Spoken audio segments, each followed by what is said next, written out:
मान रहीम, मैं हूं ज़ैर अहमद ख़ान और आप देख रहे हैं अबलाग टीवी। हम आज आपको एक उस खित्ते के बारे में बताने जा रहे हैं जहां पर बड़ी बड़ी सुपर पावर्स आईं, वो अपने मकासद हासिल ना कर सकीं। उन्होंने वहां पर फाते बनने की कोशिश की, लेकिन हमेशा वो मफतू ही रहीं। जी हाँ, उस कौम ने कभी भी अपने सर के ऊपर सरदार बर्दाश्त नहीं किया। ये उनकी जबिल्लत में नहीं, ये उनकी नेचर में नहीं है। वो किसी सूरत में भी किसी और को रहनुमा तस्लीम ही नहीं करते, चाहे उन्हें दहाइयों तक क्यों ना जंग लड़नी पड़े। उनकी नस्लें बारूद में जवान हो जाएं, लेकिन 100 साल के बाद भी वो उठते हैं और अपना बदला लेते हैं। जी हाँ, वो खित्ता है अफ़गानिस्तान। आज इसकी तारीख़ के बारे में हम आपको आगाही देंगे। अफ़गानिस्तान एक तारीख़ी सरज़मीन है जहाँ पर बड़े बड़े जंगजू आए, लेकिन उस ज़मीन को आज तक कोई भी फ़तह नहीं कर सका। तारीख़ बताती है कि अफ़गानिस्तान का पूरा नाम अफ़गानिस्तान दौलत इस्लामी रियासत है और ये एशिया में वाक़ा है। इसकी सरहदें ईरान, उज़्बेकिस्तान, पाकिस्तान और चीन से मिलती हैं। इसका दारुल हुकूमत काबुल है। ये 52,864 मुरबा किलोमीटर पर मुहित है। दुनिया का 42वां बड़ा मुल्क है। आबादी के लिहाज से ये दुनिया के 40वें नंबर पर आता है। यहाँ की कौम जंगजू है और कभी भी अपने सर पर किसी बाहर के सरदार को बर्दाश्त ही नहीं करते।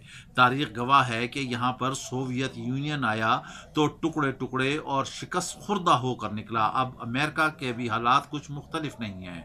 अमेरिका के लिए ये अफ़गानिस्तान वो कंबल साबित हो रहा है जिसको वो छोड़ना चाहता है, लेकिन अब कंबल उसे नहीं छोड़ रहा। गो के उसने यहाँ पर बेतहाशा हमले किए, एयर स्ट्राइक किए, डेजी कटर बम इस्तेमाल किए। कौन सा ऐसा असला था जो अमेरिका ने यहाँ पर इस्तेमाल नहीं किया? तोरा बोरा का वाक़या सबके सामने है, लेकिन फिर भी अफ़गान कौम इसी तरह डटी हुई है और वो अपने हक़ को किसी तरह भी छोड़ने के लिए तैयार ही नहीं है। यहाँ की आबादी का 99% जो है वो मुसलमानों पर मुश्तमिल है। चारों तरफ पहाड़ों ने इस इलाके को घेरा हुआ है। इसकी वजह से यहाँ पर अक्सर पानी की किल्लत रहती है। ज़राअत, जानवर पालना इनका एक अहम शोबा है और मादनियात भी इसमें शामिल हैं। कुदरती वसाइल भी बेतहाशा हैं, लेकिन चूँकि अफ़गानिस्तान की तारीख़ जंगों से भरी पड़ी है, जिस तरह बगदाद हर दौर में लुटता रहा, इसी तरह अफ़गानिस्तान पर भी जंगजू अपनी नबर्द आजमाई करते रहे। हालात बदलते रहे, तारीख़दान मौरख़ तारीख़ लिखता रहा। हज़ारों साल कबल यहाँ पर आराई कौम का मस्कन था। 7वीं सदी में इसे मुसलमानों ने फ़तह करके अपनी हुकूमत कायम कर दी।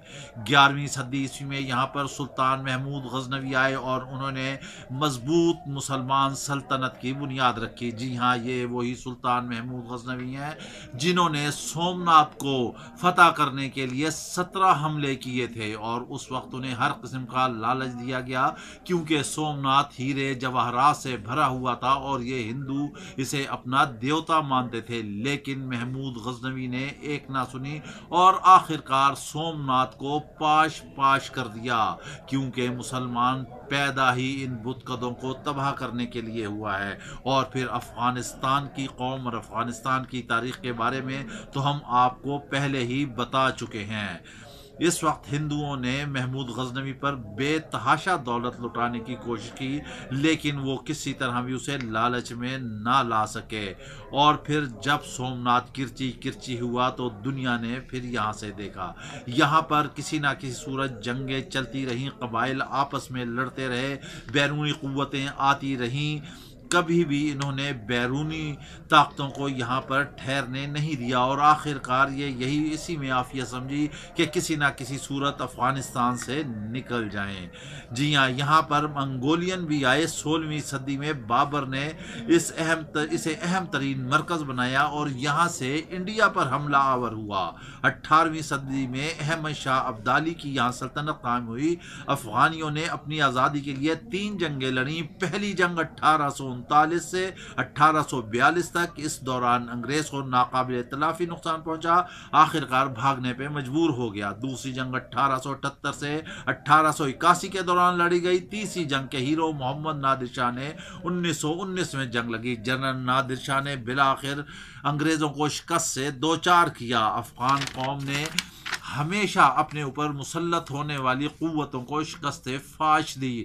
1979 کو روس کی فوج افغانستان میں داخل ہوتی ہے اور روس کی تاریخ بتاتی ہے کہ جہاں اس نے قدم رکھا وہ ہمیشہ فاتح ہو کر نکلا، لیکن افغانستان سے وہ بھی مفتوح ہو کر نکلا اور اس کے بعد اس کی ریاستیں بکھر گئیں، تقسیم ہو گیا، اور وہ جو دنیا کی سپر پاور تھی وہ سپر پاور بھی ختم ہو گئی۔ بالآخر 1899 میں روس کو ذلت کا سامنا کرنا پڑا اور وہ افغانستان چھوڑنے پر مجبور ہو گیا۔ تخار کے علاقے میں 1998 میں تخار کے علاقے میں زلزلہ آیا جب 5000 لوگ لقمہ اجل بن گئے۔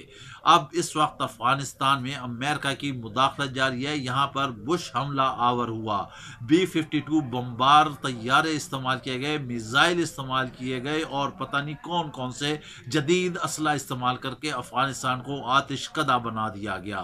طالب علموں کو بے گناہ مارا گیا، مساجد کو شہید کیا گیا، طرح طرح کے الزامات لگائے گئے۔ طالبانائزیشن کو جو ہے انہوں نے ختم کرنے کی کوشش کی، لیکن کچھ بھی نہ ہوا اور آج امریکہ گھٹنے ٹیک دیے ہیں۔ ٹرمپ شکست خوردہ ہو چکا ہے، وہ کھسیانی بلی کی طرح کھمبا نوچ رہا ہے اور پھر دوحہ قطر کے مذاکرات آپ کے سامنے ہیں، طالبان کے سامنے مجبور ہو گئے ہیں وہ ٹیبل پر بیٹھنے کے لیے۔ ملا برادر جنہیں کبھی دہشت گرد قرار دیا گیا، انہیں گرفتار کیا گیا، آج انہی سے مذاکرات کیے جا رہے ہیں۔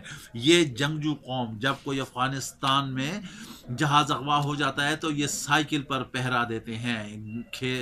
اسلحے سے کھیلنا، گنے گلوں میں لٹکانا، یہ ان کا انتہائی مشغول ترین مرغوب ترین مشغلہ ہے۔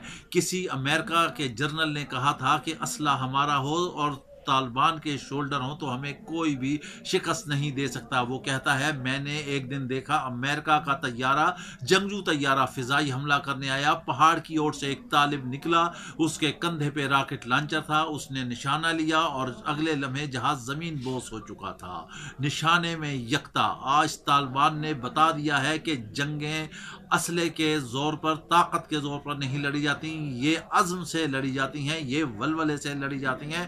بڑی بڑی قوتوں سے ٹکرا گئے، انہیں پاش پاش کر دیا، نہ وہ کوئی ایٹمی قوت ہیں، نہ ان کے پاس ایئرپورٹ ہے، نہ ان کے پاس جہاز ہیں، کچھ بھی نہیں ہے، توپیں بھی نہیں ہیں، لیکن کسی قوت کو وہ پیر جمانے نہیں دیتے۔ جی ہاں، یہ تھی افغانستان کی تاریخ اور آج امریکہ بھی وہاں پر ذلیل ہو رہا ہے۔ ٹرمپ چاہ رہا ہے کہ کسی نہ کسی وہ الیکشن کے پتے کے طور پہ افغانستان کو کھیلے اور وہ نکلے، لیکن ممکن نہیں نظر آ رہا۔ آنے والے دنوں میں طالبان کے حملے اور تیز ہوں گے اور امریکہ کے یہاں فوجی اور مارے جائیں گے۔ اس کے ساتھ ہی ہمیں اجازت دیجیے، اپنا خیال رکھیے گا، اور اگر آپ نے ابھی تک ابلاغ ٹی وی کو سبسکرائب نہ کیا ہو تو پلیز اسے سبسکرائب کیجیے اور بیل آئیکن دبانا نہ بھولیے گا۔ اللہ حافظ۔